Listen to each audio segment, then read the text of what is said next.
오늘 본문에 보면 이 때라는 말씀이 있습니다. 때가 참에, 4절이죠. 때가 참에. 이 때라는 말.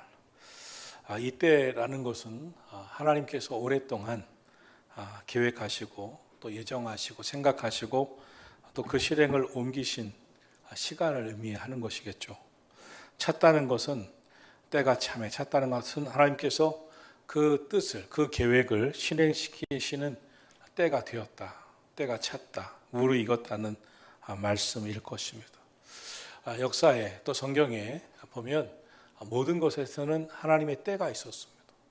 그리고 그 때가 차야 되었습니다. 오늘 우리도 마찬가지입니다. 하나님께서 택하신 한 사람이 있었습니다. 아브라함입니다. 그때까지 아브라함은 하나님을 믿지 않았습니다. 그리고 그의 인생은 만족스럽지 않았습니다. 그런데 하나님께서 그에게 나타나셔서 내가 내게 지시하는 땅으로 가라. 그러면 너로 큰 민족을 이루게 할 것이고 내 이름을 창대케 할 것이고 너를 복의 근원으로 삼아주겠다 라고 말씀하셨습니다. 그때 아브라함이 하나님을 붙잡았습니다. 하나님 붙잡고 말씀을 붙잡고 하나님께서 지시하시는 곳으로 갔습니다. 그때부터 아브라함의 인생에 하나님의 때가 언제 차는가, 언제 하나님께서 큰 민족을 이루게 할 것인가, 그 이름을 창대케 할 것인가, 복의 근원 되게 하실 것인가, 모든 삶의 과정이 여정이 있었습니다. 하나님께서 조금 복도 주셨고 아브라함은 하나님의 말씀 따라가다가 실수도 하고 넘어지기도 하고 실패하기도 하고 하나님의 뜻에 순종하지 못하기도 했습니다. 하나님께서 그에게 큰 민족을 이루게 하실 것이고 내 이름을 창대케 할 것이고 너와 내 자손에 복을 주시겠다고 했는데 도대체 그날이 언제 오느냐 하는 것입니다. 한없이 기다려야 했습니다. 그러나 하나님 보실 때 때가 차지 않았습니다. 아브라함은 자기는 때가 찼다고 생각했는데 하나님이 보실 때는 때가 차지 않았습니다. 결국 아브라함이 조급해집니다. 그리고 그 때를 자기가 해석합니다. 하나님이 말씀하시는 게 내가 나를 통하여서 후손을 주셔서 자녀와 자손의 축복을 주셔서 큰 민족을 이루게 하는 것이 아니라 우리 집에서 키우고 길리운 종, 그 종을 통해서 하나님께서 이루시나 보다. 그렇게 해석을 합니다. 아니라고 하셨습니다. 또 얼마 가서는 아내 사라의 몸종인 하갈을 통해서 이스마엘을 낳습니다. 이스마엘이 하나님께서 약속하신 그런 자녀와 자손의 축복을 주실 자인가 보다. 그것도 아니었습니다. 계속해서 아브라함은 자기는 때가 됐다고 생각했고 자기가 하나님의 때를 조급하게 해석을 합니다. 이것이 맞을 것 같다. 그러나 하나님은 계속 때가 차지 않았다고 그랬습니다. 도대체 하나님의 때는 언제 찹니까? 언제 이루어집니까? 하나님은 계속해서 천사를 보내시고 하나님의 사자를 보내주셔서 약속하셨습니다. 말씀을 믿어라. 약속이 이루어진다. 아브라함은 자기가 해석하는 것과 하나님의 뜻은, 하나님의 때는 너무 달랐습니다. 때가 차지 않았다고 하나님은 말씀하시는 것 같았습니다. 그러는 가운데 세월은 계속 흘러갔습니다. 그리고 자그마치 아브라함의 100세 나이에 이삭을 주십니다. 그리고 그로 큰 민족을 이루게 하십니다. 그리고 그로 자녀와 자손과 그 이름을 창대케 하는 복을 계속해서 허락하셨습니다. 모든 인생에게 하나님께서는 때가 있었고 때가 차야 했습니다. 오늘 저와 여러분이 생각하는 것도 꿈과 비전이 있으면 꿈과 비전이 내가 생각할 때는 지금이 이루어지기를 원하지만 하나님은 때가 차야 된다고 말씀하고 있습니다. 아직 멀었다는 것입니다. 오늘 성경은 하나님께서 하나님의 아들 예수님을 이 땅에 보내주시는 그런 말씀을 전하고 있습니다. 때가 참해. 예수님이 오셔야 하는 때가 참해. 때가 차야 했었다는 것입니다. 그 이전까지는 오늘 성경에는 초등학문이라고 표현되어 있는 율법 아래 하나님의 백성들을 맡기셨다고 합니다. 그래서 마치 율법의 종처럼 살았다고 했습니다. 어린아이들은 하나님의 자녀지만 어린아이들은 어린아이로서 살아갈 때 주인의 행사를 다 하지 못합니다. 왜냐하면 어리기 때문에. 우리가 어렸을 때 어떤 마음이 있습니까? 우리 부모들이 아이가 어리면 자신이 바쁘면 할머니한테 맡기든지 할아버지한테 맡기든지 심지어 옆집 사람한테 맡기든지 어린이집에 맡겨야 하는 것처럼 예수님이 오시기 전까지 이 땅에 하나님의 자녀로 택한 자도 다 율법의 종로로 타도록 율법 아래 맡기셨다는 것입니다. 그 때가 찰 때까지 하나님은 때가 안 찼다고 여기셨다는 것입니다. 요셉도 생각해 보세요. 요셉이 어려서부터 꿈을 크게 꿉니다. 비전을 꿈습니다. 그런데 요셉은 그 꿈이 언제 이루어지냐 말입니까? 요셉의 꿈은 이루어지기 전에 요셉은 애굽의 노예로 팔려갑니다. 노예로 팔려간 요셉은 그럼 무엇을 해야 합니까? 꿈은 하나님의 주신 꿈은 파기돼야 됩니까? 아닙니다. 요셉은 애굽의 노예로 팔려갔지만 열심히 믿음으로 살았어요. 성실하게 살았어요. 하나님의 때가 이루어지기를 위해서 기다렸습니다. 하나님의 때가 차기까지 해야 할 것이 있었습니다. 요셉의 분량도 차야 됐습니다. 요셉의 신앙도 차야 됐습니다. 요셉의 성품도 차야 됐습니다. 요셉이라고 하는 하나님이 택한 자가 하나님 보실 때 아직 차지가 않은 거예요.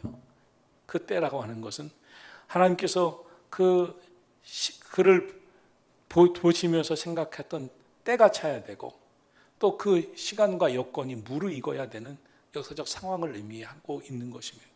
하나님께서 계획하셨던 일들을 이루시기 위해서 하나님이 택한 자가 차야 되고 아브라함이 그 때가 차야 되고 아브라함의 믿음의 양이 차야 되고 요셉의 성품과 믿음의 양이 차야 되고 모든 여건이 시대가 역사적인 상황이 무르익어야만 합니다.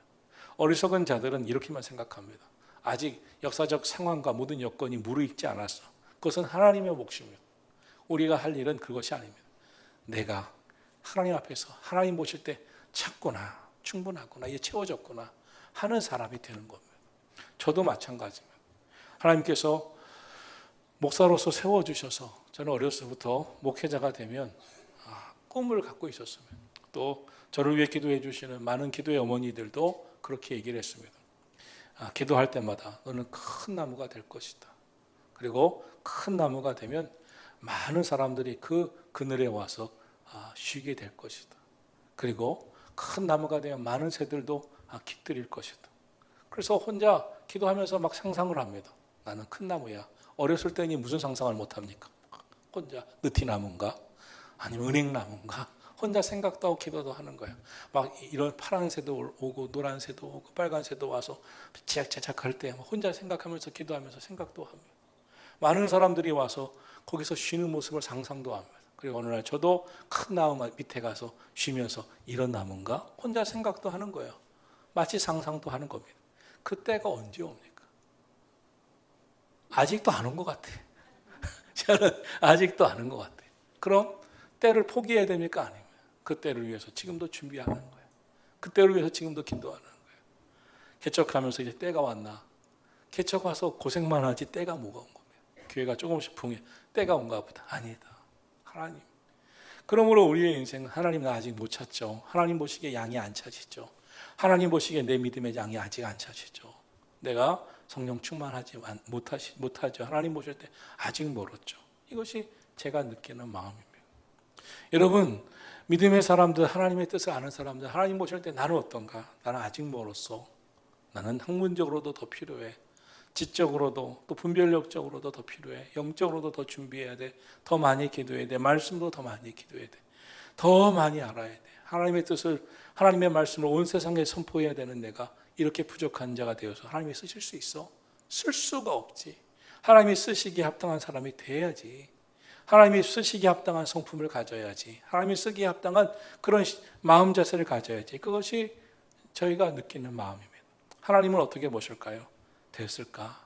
되었을까?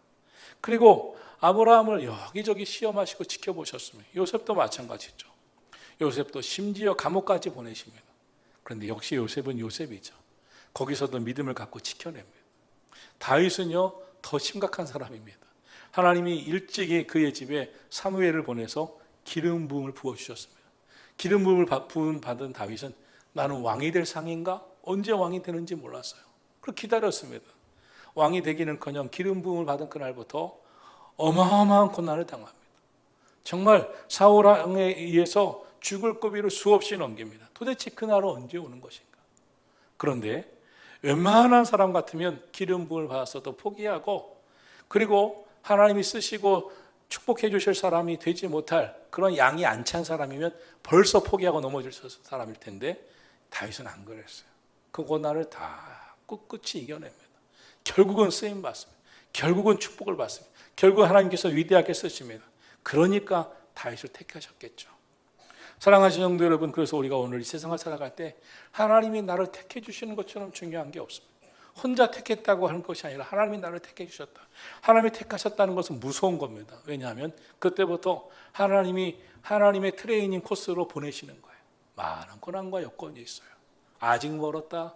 다윗처럼 굴속에도 들어가야 되고, 심지어 이 블레셋 가드 지역에도 가서 미친 척도 해야 되고, 얼마나 고난을 많이 당했습니까?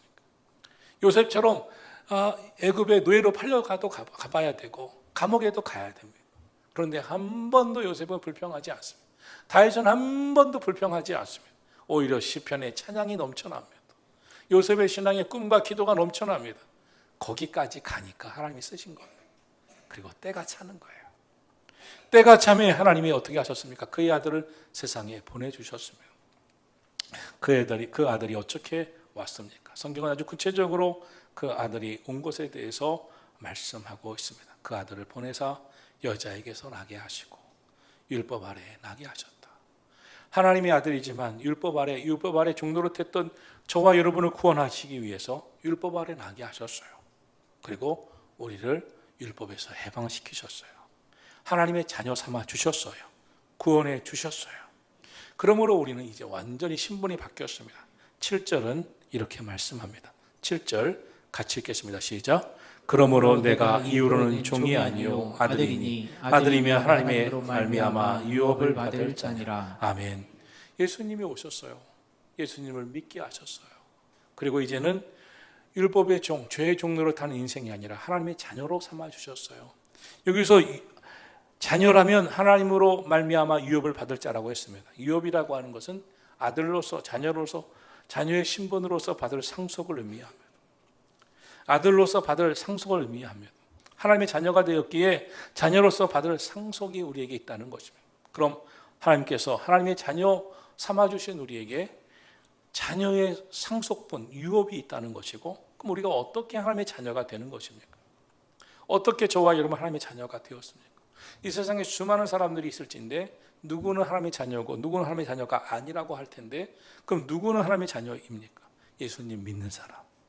이 땅에 우리의 죄를 담당하시고 우리를 구원하기 위해서 우리를 하나님의 자녀 삼아주시기 위해서 보내주신 예수님을 믿는 자마다 하나님의 자녀가 된 줄로 믿습니다. 하나님의 자녀가 된 우리에게는 어떤 은혜가 있습니까? 6절 말씀 같이 읽겠습니다. 너희가 아들이므로 하나님이 그 아들의 영을 우리 마음 가운데 보내사 아빠 아버지라 부르게 하셨느니라. 아멘. 우리는 자녀로 택함 받았어요. 저와 여러분 하나님의 자녀가 되도록 하나님이 하셨어요. 그래서 예수님을 보내주셨어요. 예수님을 믿도록 인도하셨어요. 전도자를 통해서 믿게 하셨든지 부모를 통해서 믿게 하셨든지 어떤 방식으로든 간에 우리 가운데 예수님을 믿는 믿음을 주셨어요. 예수님 믿었을 때 우리에게 어떻게 됐어요? 영접하는 자, 곧 그 이름을 믿는 자들에게 하나님의 자녀가 되는 하나님의 예수 그리스도의 영, 하나님의 영, 성령을 보내주셨어요. 그래서 우리에게는 예수님을 분명 믿는다면, 저와 여러분은 예수님을 분명히 믿는다면 다른 게 있어요. 뭐냐면 아들의 영, 하나님의 영, 즉 예수님의 영, 성령을 우리에게 보내주셔서 나는 하나님의 자녀지. 그것을 어떻게 하냐면 주의 영이 내게 임해서 하나님을 생각하며 기도할 때 하나님 아버지, 아빠 아버지, 하나님을 아빠 아버지라 부르며 기도하게 하셨고, 예수님을 믿음으로 말미암아 우리 안에 특별한 은혜가 임했는데 주의 영이 임했어요. 그러므로 예수님 믿고 주의 영이 임한 사람은 달라요. 어떻게 다릅니까? 예배를 빠지면 행복하지가 않아요. 주일날 예배 빠지고 놀러 갔어요. 오늘 좋은 데 와서 구경해서 좋다, 랄랄랄라 하는 사람은 아무도 없어요. 어떤 분이 오늘 예배 후에 전화가 왔어요. 가족이 아파서 우리 가족이 아무도 못 갔네요. 목사님 기도해 주세요. 마음이 너무 불편해요. 너무나 힘들어요. 너무나 괴로워요. 가족이 아파서 교회 못 간 것 때문에, 아픈 것 때문에도 괴로웠지만 아픈 것보다 더 괴로운 게 교회 못 간 거예요. 예배 못 드린 거예요. 이것은 일반적인 사람은 아무도 할 수 없는 겁니다. 하나님의 아들의 영을 받지 않은 사람은 내가 아픈 게 괴로운 거지 교회 안 간 게 뭐가 괴로워요. 왜 내가 아프냐고, 나 너무 힘들다고 이렇게 말해야 되지 않습니까? 목사님 기도해 왜 해주시지 않았나요? 우리 가족이 왜 이렇게 아픈가요? 이게 정상 아닙니까? 그런데 하나님의 아들의 영이 예수님의 영이 우리에게 임한 사람은 다른 거예요. 우리 마음에 주님 뜻대로 예배자가 되어 기도하면서 하나님 말씀대로 살고 싶은 은혜가 더 임하는 거예요. 하나님의 자녀의 영이 우리에게 임하면 특별합니다. 나는 좀 힘들어도 하나님의 영광이 가리워지지 않기를 원해요. 나는 힘들어도 교회가 복을 받기를 원해요. 나 때문에 교회가 어려움 당하는 것 그건 원치 않아요. 나 때문에 교회가 부흥하고 잘 되기를 원하는 거예요. 나 때문에 저 사람이 행복하기를 원하는 거예요. 그러나 하나님의 영이 없는 사람, 그 안에 자기 이기적인 마음만 가진 사람은 온데간데 없어요. 내 기분이 우선이야. 내 기분이 우선이지 나 때문에 하나님 영광 가리운다. 그건 생각할 수도 없는 거예요. 영이 없기 때문에. 주님의 몸된 성전이 어려움 당한다 나 때문에 그건 생각할 수도 없는 거예요. 하나님의 아들의 영이 있는 사람은. 우리가 원래부터 하나님의 자녀가 아니었죠. 그런데 인간은 누굽니까? 죄인이 있죠. 죄를 지었기에 죄의 종로로, 마귀의 종로로, 율법의 종로로 살 수밖에 없었죠. 그래서 성경은 그랬던 우리들을 어떻게 표현합니까? 5절은 이렇게 표현합니다. 율법 아래 있었던 자들이라고 표현합니다. 우리 율법 아래 있었습니다. 죄 아래 있었습니다. 율법에 놀라운 특징이 있다고 그랬어요. 놀라운 그 율법에 이 율법을 주신 이유가 있다고 그랬어요. 율법은 무엇 때문에 주셨다고 그랬어요? 우리가 죄인임을 깨닫게 하시기 위해서. 우리가 죄가 있는 것을 내가 죄가 있다는 것은 난 죄가 없다고 말할 수 있지만 율법을 딱 대면은 하나님 말씀대로 안 살았거든. 율법대로 안 살았거든. 우리는 죄인이 있죠. 율법이 우리에게 주는 것은 아주 분명합니다. 너는 죄의 종로를 타고 있다. 죄인이다. 그래서 예수님 오시기 전에 그 예수님을 믿기 전에 모든 사람은 다 율법에 따라 죄인이었습니다. 그러나 예수님이 오셨어요. 우리 위에 십자가에서 우리의 죄를 다 담당하셨어요. 그리고 십자가에서 우리의 죄 문제를 해결해 주셨어요. 그리고 예수님을 믿기만 하면 구원 얻는다고 하셨어요. 여러분 믿으십니까? 예수님이 나의 죄 때문에 십자가에서 죽으셨고 우리는 구원해 주신 줄 믿으시기를 축원합니다. 그래서 성경은 아주 분명하게 이야기합니다. 그때와 지금이 다르다고. 8절 말씀 보겠습니다. 시작. 그러나 너희가 그때에는 하나님을 알지 못하여 본질상 하나님이 아닌 자들에게 종노릇 하였더니. 그때는 예수님 믿기 전에는 하나님의 자녀라 할 수 있기 전에는 본질상 하나님이 아닌 자들에게 종노릇 했다. 죄의 종노릇 했다. 마귀의 종노릇 했다는 것이죠. 하나님의 자녀가 아니면 마귀의 자녀죠. 우리는 아주 분명합니다. 하나님께 속한 자가 아니면 마귀에게 속한 자입니다. 마귀에게 속한 자는 마귀의 종노릇 할 수밖에 없습니다. 죄의 종노릇 할 수밖에 없습니다. 하나님의 말씀을 따라 살면 하나님의 자녀가 되는 것이죠. 하나님의 영이 우리 안에 부어주셔서 우리에게 깨닫게 하시는 것이 있어요. 하나님 말씀대로 살지 않으면 괴롭습니다. 하나님의 영이 부어진 우리가, 하나님의 자녀의 영을 받은 우리가, 하나님의 자녀로서 택함받은 우리가 하나님의 말씀대로 살지 않으면 행복합니까? 불편합니다. 괴롭습니다. 정말 하나님의 자녀라고 하는 사람은 그래서 끊임없이 죄와 투쟁하고 기도합니다. 하나님 뜻대로 살기 위해 계속 투쟁하고 기도합니다. 나는 하나님 뜻대로 살아야 되는데, 더 하나님 뜻대로 살고 싶은데, 더 하나님께 영광 돌리고 싶은데, 더 하나님 기쁘시게 하고 살고 싶은데, 이것이 하나님의 영이, 그리스도의 영이, 성령이 우리 안에 들어온 자녀의 영을 받은 자의 특징입니다. 내가 조금이라도 더 기도해서 주님의 몸된 성전이 부흥했으면, 내가 조금도 봉사해서 주님의 나라가 확장되었어요. 저는 너무나 감사한 게 있어요. 새벽 기도를 드리면 새벽 성가대 얼마나 힘듭니까?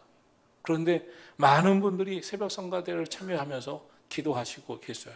보기만 해도 힘이 나고 든든합니다.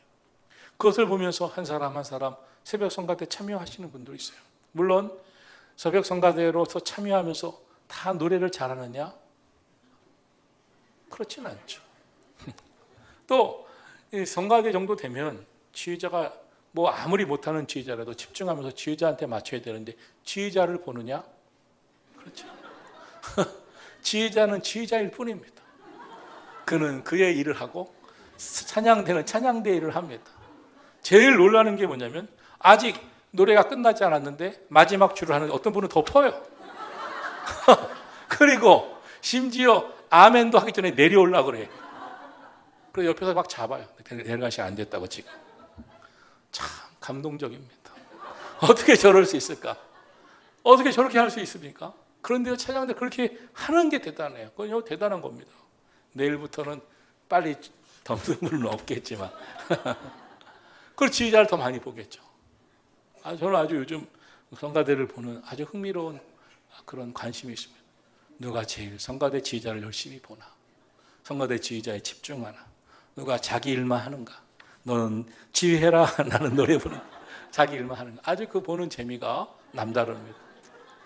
그리고 하나씩 생각해 봐요. 그분은 그렇구나. 응? 오늘 저와 여러분이 신앙생활 하면서 참 하나님의 영을 받은 것, 그리스도의 영을, 성령을 받은 것 참 놀랍습니다. 주님의 영이 우리에게 임하면 하나님의 자녀이기 때문에 자녀가 어땠습니까? 진짜 자녀는 이렇습니다. 자녀는요, 부모가 잘못하면 창피해합니다. 부모가 잘하면 자랑스러워합니다. 부모가 잘못되면 가슴 아파합니다. 그게 자녀죠. 부모는 자녀가 힘들면 마음이 괴롭습니다. 그래서 부모도 잘해야 되고 자녀도 잘해야 되고 서로 가족들은 잘해야 됩니다. 정말 부모가 자랑스러워야 되고 자녀가 기쁨이 돼야 됩니다. 자녀를 볼 때 기쁘고 부모를 볼 때 행복하고 그런 가족을 이루어야 됩니다.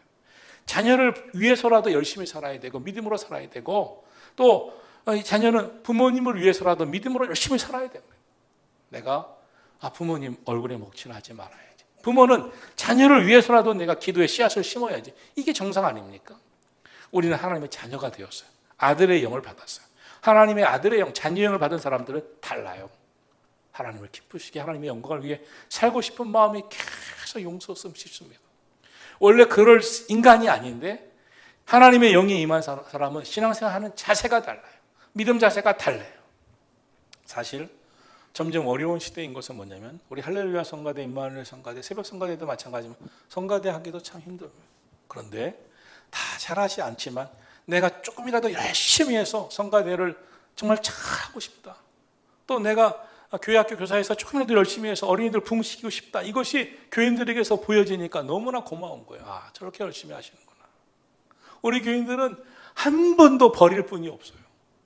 한 사람도 이 사람은 너무 열심히 안 하네. 이럴 사람을 거의 찾아볼 수가 없어요.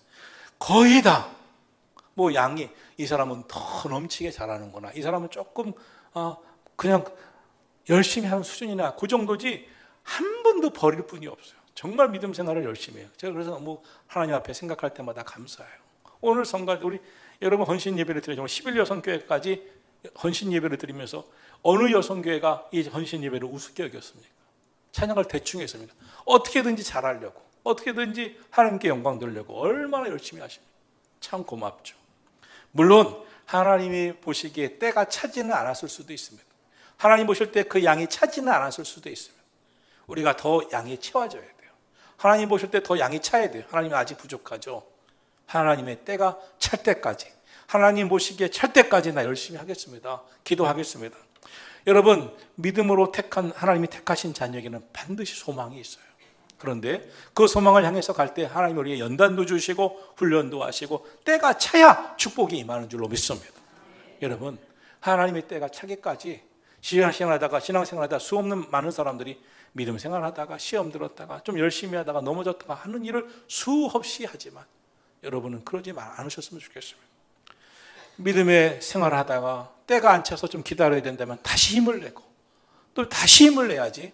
다시 원자리로 돌아갔다가 또 좀 달려가는 또 원자리로 돌아갔다가 그런 행동하지 마세요.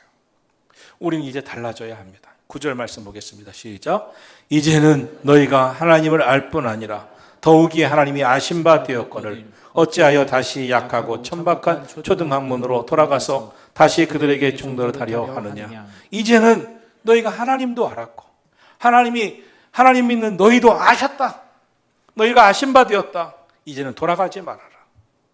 다시 천박한 초등학문, 다시 율법을 따르는, 다시 하나님의 자녀된 신분을 잃어버리는, 은혜 속에 사는 믿음 생활을 잃어버리는 옛날로 돌아가는 초등학문, 어릴 적으로 돌아가지 말아라. 율법으로 돌아가지 말아라. 율법의 종로로, 죄의 종로로 타지 말아라. 이제는 달라졌지 않았느냐? 하나님의 자녀가 되어지지 않았느냐? 하나님의 아들의 영을 받지 않았느냐? 우리 영적 존재가 되었다. 사탄은요, 우리가 영적 존재가 되는 걸 원치 않아요. 새로운 신분이 하나님의 자녀가 된 것을 무너뜨리려고 합니다. 그래서 많은 사람들이 무너져 가는 길을 택할 때도 있어요.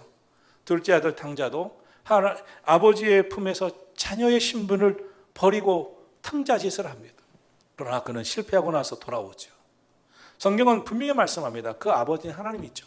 그 탕자는 우리죠. 우리가 하나님의 은혜를 받고 평안해질 만하면 내 방식으로 살려고 하나님을 떠날 때가 많습니다.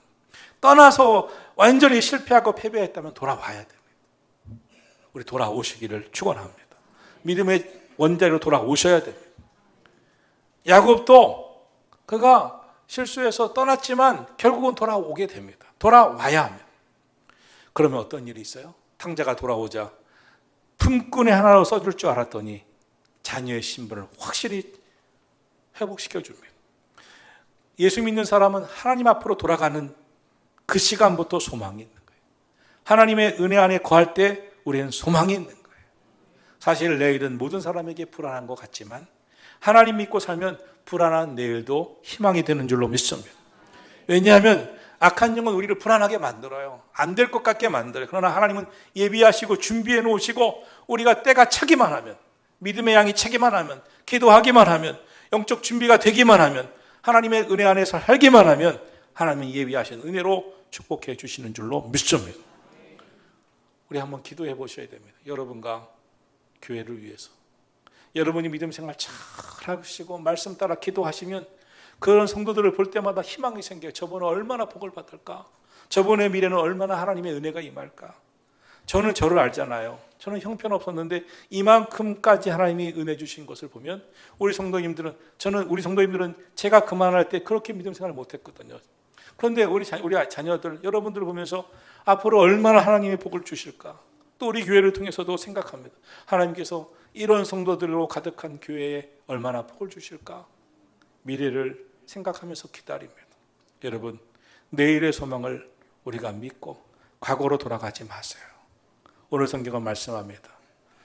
때가 참에 역사하신 하나님, 아들의 영을 부어주셔서 자녀의 영을 부어주셔서 하나님 자녀 삼아주셨고 은혜 부어주시는 주님, 그때로 돌아가지 말고 이제 믿음으로 승리하는 저와 여러분이 되어서 하나님의 복에 복을 받는 성도 여러분 되기를 예수님의 이름으로 축원합니다.